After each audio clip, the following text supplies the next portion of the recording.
नमस्कार. मागच्या भागात आपण बघितलं की वधूवरांचं लग्न जमलेलं असतं, मुहूर्त निघालेला असतो, बरीचशी खरेदी झालेली असते आणि आता पत्रिका छापायच्या असतात. मग आता पत्रिका कुठं छापायच्या, कुठल्या प्रेसमध्ये छापायच्या, शाई कुठली वापरायची, टाईप कुठला, आपले नंबरमध्ये काय लिहायचं, त्यात फोटो वधूवरांचे द्यायचे की नाही, ही सगळी तयारी नारायणला करायची असते. मग नारायण म्हणतो, उद्या संध्याकाळी प्रूफ येतील, नीट तपासा, नाहीतर त्या अण्णूच्या लग्नात झाली तशी भानगड व्हायला नको. बायका म्हणतात, कसली भानगड?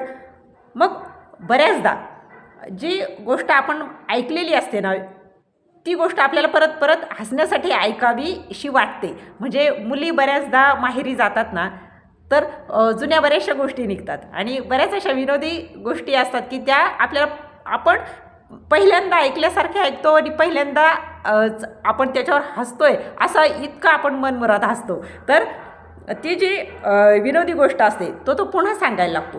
अहो काय सांगू काकू. आणि मग काकू पण काय करतात, त्यावेळच्या स्त्रिया कशा ना, प्रत्येक स्त्रीच्या डोक्यावर पदर असायचा. आता काय हल्ली कुणी घेत नाही आणि आता स्त्रीला खूप काम असतं हो बाहेरचं, त्यामुळे एवढा पदर वगैरे घेऊन ती सगळीकडे नाही वावरू शकत. तर कानावरचा पदर त्या मागं घेतात आणि ऐकू लागतात. तो सांगायला लागतो, अहो अण्णू आपला. हां. काकू म्हणते, हां तो भीमीचा भाचा ना, भलता धांदरट आहे. आता तो धांदरट पण नसतो बरं का, पण ह्या काकू त्याला धांदरट करून टाकतात. आणि त्या प्रभाताईमध्येच म्हणतात, हो ते जानोरीकरांची मिहुणी दिली त्याला, तोच ना. आता नारायणाला सगळ्या गावची खबर असते, सगळ्या गावची खबर असते त्याला असं वाटतं. तो म्हणतो, प्रभाताई तू सांगतेस होय मला, मी ठरवलंय ते लग्न. नको म्हणत होता अण्णू ती मुलगी काळी म्हणून, कानाला धरला, बोल्यावर चढवला मी त्याला. आणि मग ह्या गमतीत मग ती निमंत्रण पत्रिकाची गंमत सांगायची, ती भानगड सांगायची, ती मागं पडते. तो म्हणतो, हा रे ते सांगत होतो मी तुम्हाला, ते सांगतो मी आता. तर तो सांगायला लागतो, लग्नाच्या निमंत्रण पत्रिका त्यांनी छापून घेतल्या गोणेश्वर प्रेसमध्ये. मी म्हणत होतो हरिभाऊंच्या ज्ञानमुद्रा मुद्रणालयामध्ये तुम्ही टाका, तिथे छान येतील छापून. ऐकलं नाही त्यांनी माझं.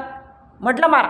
आता हा शब्द तेव्हाही आणि आताही आपण मरा असं आपण सहजच म्हणतो, पण त्यावेळची आय्याच्या वयाची कोणीतरी मुलगी मरा ह्या शब्दाने दचकून ओरडते. आय्याच्या वयाची म्हणजे धड छोटीही नाही आणि धड खूप मोठीही नाही अशी. आय्या काय भीतो होय मी. नारायणाला चांगलंच अवसान येतं. मी त्यांना वॉर्न केलं होतं गोणेश्वरमध्ये छापू नका म्हणून. गोणेश्वर छापखाना म्हणजे नाटक सिनेमाची तिकीटं आणि तमाशाची हँडबिलं छापणार. तो निमंत्रण पत्रिका काय छापणार, डोंबलं पण नाही. आणि तुला सांगतो काकू, पत्रिका छापून आल्या, जोड्यानं मारल्यासारखी बसली मंडळी. बायका म्हटल्या, काय म्हणजे? सांगतो. आता काही लोकांना ना आपण जरी सांगितलं ना की हां ते माहिती आहे, त्याच्या पुढं काय झालं होतं, पण नाही, त्यांना पहिल्यापासून सांगायचं असतं. म्हणजे हळूहळू सांगायचं असतं. एखादी गाठ कशी गाठीवर गाठ बसते, तिला आपण निर्गाठ म्हणतो, ती पक्की असते, ती सुटत नाही. मग त्या निर्गाठ उकलीच्या तंत्रानं असं पुलंनी लिहिलं आहे. नारायण कथा सांगतो, पत्रिका आल्या बरं का, पोस्टात पडल्या. मी आपली सहज पत्रिका उघडून पाहतो तर पत्रिकेच्या खाली वडील मंडळीच्या निमंत्रणास मान देऊन अवश्य येण्याचे करावे असं असतं की नाही. बायका म्हणतात, हो. तो म्हणतो, पण तिथं तिकीट विक्री चालू आहे ही ओळ छापलेली. आणि बायका हे हसायला सुरुवात करतात. जळलं मेल्याचं लक्षण. अरे लग्न म्हणजे काय सिनेमा वाटला काय तुझ्या गोणेश्वराला, एक काकू म्हणते. नारायण म्हणतो, सारांश काय, पत्रिका आल्यानंतर नीट बघा, नीट तपासा, नाहीतर एक म्हणता एक व्हायचं, चला मी निघतो. मग एक काकू म्हणते, अरे बाबा इतका पळतोस, थोडा चहा घेऊन जा. इथं चहा पीत बसलो तर त्या स्वयंपाकाची त्या आचार्याची ऑर्डर कोण देणार, मला जायचं आहे त्या तेरे देसाईकडं. आता या बायका म्हणतात, तेरे देसाई कोण? अहो तो नाना तर तेरे देसाई सोळखंडाळीतला, तो कंत्राट घेतो. तर त्या बायका म्हणतात, 400 पानाचं एकदम देऊन टाकू आपण कंत्राट. तो म्हणतो, नाही ते परवडणार नाही आपल्याला. तेरे देसाई एकदम बेस्ट माणूस आहे. कसा माणूस आहे? बेस्ट माणूस आहे. 4 आचारी पाठवील, वाढायचा आपण बघू, म्हणजे खर्च कमी करायचा.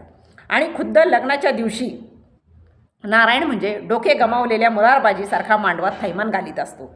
आज त्याच्यावर चौफेर हल्ले होत असतात आणि एका हातात केळीच्या पानांचा बिंडा, बगलेत केरसुणी, खिशातून उदबत्त्यांचा पुडा डोकावतो आहे. एका हातात कोणाशी तरी कार्टे धरले आहे आणि तोंडाने क्रिकेटची कॉमेंट्री अविश्रांतपणे, जसा कॉमेंटेटर सांगत असतो तसा याची बडबड चालू असते. हां भटजी, ही केर सुनी, पांड्या बोल स्वच्छ करून घे. कोण? मंगल कार्यालयाचे मॅनेजर मला बोलवत आहेत. मला वेळ नाही, त्यांना इकडे पाठव. इकडे या वसंतराव, पॅन्ट सोडा, धोतर नेसा बघू झटपट. देव बसायला पाहिजे या म्हणा. काकू बँड संध्याकाळी. आता सनईचा उघडा. बरोबर 7 वाजता हजर आहे तिथं सनईवाले. तुम्ही चिंता करू नका. बायकाचा फराळ आटोपला की नाही? किल्ली अजिबात नाही. आणि तुम्हाला काय हवं आहे? तामण मी देतो, किल्ली मिळायची नाही. हां या तेरे देसाई, मथुमावशी, ते आचार्य आले. तुम्ही चला सरळ. काय काय टांगेचं भाडं देतो मी, तुम्ही जा. सोळखड आळीतून इथपर्यंत रुपये तीर्थरूपांना मिळाला होता तुमच्या. 8 आण्यांवर दमडी मिळणार नाही. हां हे घ्या 10 आणे, चला. म्हणजे तो जो टांगेवाला असतो त्याच्या वडिलांनी सोळखण आळीपासून इथंपर्यंत तो कधीतरी पूर्वी 1 रुपया घेतलेला असतो. आणि आता तू तर थोडंच अंतर चालून आलाय, त्यामुळे तुला तेवढं मिळणार नाही, तुला 8च आणे मिळतील, असं हा नारायण त्या टांगेवाल्याला म्हणतो. आणि त्याला 10 आणे देऊन त्याची बोळवण करतो. आणि बाकीचे पूर्ण म्हणतात, ए सरळ सरळ म्हणजे एखाद्या मुलीचं नाव. आता तुम्ही कुठं हालायचं नाही, म्हणजे नवरीच्या अवतीभोवती राहायचं हे त्याला सांगायचं असतं. प्रत्येकजण नारायणाचा सल्ला घेत असतो, काम सांगत असतो, मधून त्याची चेष्टाही सगळे करत असतात. आता एवढे करूनसुद्धा प्रत्यक्ष लग्न ह्या घटनेत त्याला काहीही इंटरेस्ट नसतो. त्याला फक्त कामात आणि असं घाईमध्ये इंटरेस्ट असतो. तर कुर्यात् सदा मंगलम, मंगलाष्टक त्याचा शेवट इथं होतो. म्हणजे त्याला टाळी लागणं म्हणायचे पूर्वी. म्हणजे माझ्या आईच्या तोंडून मी तो शब्द ऐकलेला आहे, टाळी लागली. तर ते ज्या वेळेला संपतं त्यावेळेला हा तिथून सटकतो. 4 अक्षता कशा तरी नवरदेव नवरीच्या अंगावर टाकायच्या आणि तिथून सटकायचं, कारण त्याला पंगत मांडायची असते. आणि मग उदबत्त्यांचा पुडा त्यालाच कुठं ठेवला हे ठाऊक असतं. रांगोळी ओढायची दांडी त्याने नेमक्या वेळी सापडावी म्हणून विवक्षित ठिकाणी ठेवलेली असते. त्याला सर्वत्र संचाराला मोकळीक असते. म्हणजे बायकांच्या घोळक्यांमध्ये शक्यतो पुरुष येत नाहीत आणि बायकांना पण ते आवडत नाही. पण हे असे जे नारायण असतात ना, ते बायकांमध्ये बेधडक घुसतात, अगदी मध्यभागी सगळ्या बायकांच्या घोळक्यामध्ये. आणि बायकांनासुद्धा त्यांचं विशेष काही वाटत नाही. आणि मग तेवढ्यात एखाद्या थोरल्या आजीबाई म्हणतात, नारायणा अरे किती राखतोस रे, जरा कोपभर चहा तरी घे. मग नारायणाला थांबायला सवड नसते, परंतु तेवढ्या 100च्या नोटेचे रुपये करून आणलेले असतात, म्हणजे सुट्टे पैसे. ते मोजायला त्याला 5-1 मिनटं लागतात. आणि आजी गळ्यातली किल्ली काढून फडताळ उघडून हे 1-4 लाडू आणि बशीभर चिवडा त्याच्या पुढे ठेवतात. आणि मग ते पैसे मोजायला त्याला ते 5 मिनटं लागले असतात. तेवढ्या वेळात मग तो बसून घेतो आणि तो खायला सुरुवात करतो. आणि मग अगदी कुजबुज असं दोघांची काहीतरी लग्नाविषयी चर्चा चालू असते. लग्नाच्या गर्दीत बाहेर राहून नारायण मांडवाची आघाडी सांभाळीत असतो. आणि आजीबाईच्या ताब्यात कोठीची खोली असते. म्हणजे पूर्वी पण आणि आताही बरं का, आजीबाईला बसवतात आहेराच्या साड्या किंवा असं महत्त्वाचं जे सामान असाल. तर त्यावेळेचं वर्णन म्हणजे आजीबाईला ते आचार्य वगैरे आलेले असतात, त्यांना ते ह्याचं स्वयंपाकाचं सामान वगैरे द्यायचं असतं. मग ते सामान ते सगळं आजीच्या ताब्यात असतं. कुठं साखर काढून दे, कुठं वेगवेगळं सामान. आणि ज्या मुली लेकरूवाळ्या मुली ज्या लग्नात मिरवत असतात, त्यांची जी छोटी छोटी पोरं असतात, ती पिंगोळलेली झोपेला आलेली, ती तिथं गोधड्यांवर पडलेली असतात, ती आजी सांभाळत असते. आणि मग फक्त लग्न लागल्यावर पहिल्या नमस्काराला फक्त हा शब्द लिहिला या पुलंनी, फक्त लग्न लागल्यावर पहिल्या नमस्काराला वधूवर आजींच्या पुढे येतात. त्यावेळी आजी कुठं आहे, आजी कुठं आहे असं सगळ्या हाका सुरू होतात. आणि औक्षवंत व्हा असं घशातल्या घशात ती आजी आशीर्वाद देते त्या वधूवरांना. आणि मग नारायण चिवड्याचा बखाना मारतो आणि निघतो. नवऱ्या मुलाकडील मंडळी समंजस आहेत हो चांगली, असा आजी विषयाचा प्रस्ताव मांडतात. ॲक्च्युली म्हणजे कसं की असं बोलून खरं काय आहे ते काढून घ्यायचं. नवऱ्या मुलाकडील मंडळी समंजस आहेत हो चांगली असा आजी प्रस्ताव मांडतात. म्हणजेच काय, वास्तविक समंजस आहेत की नाहीत असा हा प्रश्न असतो. आणि मग डोंबल्याची समंजस, नारायणाचा शेरा पडतो. अगं साधी गोष्ट, मी त्या मुलाच्या काकाला म्हटलं की मुलाकडची मंडळी किती आहे ती मोजा, म्हणजे आम्हाला पानं लावायला चटचट आम्ही मोकळे होऊ. तर म्हणतो कसा, आम्ही काय इथं मोजणी कारकून म्हणून आलोत की काय. मला पण बोलता येत होतं. नारायण म्हणतो मलाही बोलता आलं असतं, पण आपली बाजू पडते वधू पक्षाकडची म्हणून मी गप्प बसलो. नारायण तिथून उठतो आणि पुन्हा गर्दीत दिसेनासा होतं. आजींना नवऱ्या मुलाकडील मंडळींना रीत नाही एवढे नारायणाकडून कळते. आणि आता पंक्तीत वाढायचे काम वास्तविक नारायणाचे नसते बरं का, पण पाणी वेळेवर वाढायचे नाही हा एक लग्नातल्या वाढप्यांचा शिरस्ताच आहे. तो आत्ता पण आहे. अगदी क्वचितच कधी कधी लग्नांमध्ये वेळेवर पाणी येतं. आणि आता हल्ली पाण्याच्या बॉटल्स असतात छोट्या, त्या बाकीचे पदार्थ वाढायच्या सोबत आता जनरली ते असतं.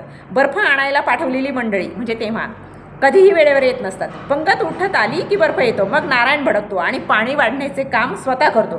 ग्लासे, कप, द्रोण, फुलपात्रे, वाट्या जे काय हाताला लागेल ते प्रत्येकाच्या पानापुढे आदळीत थोडे पाणी कपात तर थोडे पानात अशा थाटात दणादण पाणी वाढत जातो. मधूनच श्लोकांचा आग्रह सुरू होतो. मंडळी आढेवेढे घेतात. नारायण ही अरे म्हणा श्लोक, हां चंदू म्हण. आता हे वर्णन मला फार आवडलेलं आहे. ह्या चंदूला नारायण म्हणतो की श्लोक म्हण, ओरडतो त्याच्याकडे बघून श्लोक म्हण. आता हा चंदू, आता हे वर्णन आहे 1944 ते 1961च्या काळातलं. म्हणजे तो मुलगा 9वीत गेलेला असतो, म्हणजे पुष्कळ शिकलेला असतो. तो जो छोटा मुलगा आहे तो 9वीत गेलेला असतो. मग आता त्याला ते 9वीत गेल्यामुळं श्लोक म्हणणं म्हणजे जरा बावळटपणाचं वाटतं. आणि त्यात वधू पक्षाकडची एक 8वीत असलेली मुलगी ती त्याच्याशी 2-3 वेळा बोललेली असते. आणि ह्या चंदूनं देखील तिला जिओग्राफीचा अभ्यास कसा करावा हे सांगितलेलं असतं. आणि मग श्लोक म्हटल्यानंतर चंदू त्या मुलीकडे पाहतो आणि ती मुलगी त्याच्याकडे बघून हसते आणि त्याला गुदगुल्या होतात मनातल्या मनात. आणि मग त्याला काहीतरी श्लोक म्हणणं पटत नाही. मग कोणीच म्हणत नाही श्लोक हे बघून मग नारायणच शुकासारिखे पूर्ण वैराग्य जाचे हा श्लोक एका हातात पाण्याची झारी आणि दुसऱ्या हातात खास आग्रहाचे जिलब्यांचे ताट घेऊन ठणकावतो. श्लोकांची माळ सुरू होते. नारायण भक्कम मंडळी पाहून जिलब्या वाढतो म्हणजे आकार बघून. पंक्ती उठतात. धर्माघरी भगवंतांनी खरकटी काढली तसा नारायण पत्रावळी उचलायला लागतो. म्हणजे ते कामसुद्धा तो सहज करतो. नोकर चाकर त्याच्या जोडीला कामाला लागतात. तेवढ्यात पुन्हा नारायण सटकतो. आता तो वरातीच्या नादात आहे. मग कशी वरात निघते ते पुढच्या भागात कळेल. आणि नारायण हे व्यक्तिचित्रण तिथे संपेलही. तोपर्यंत टाटा.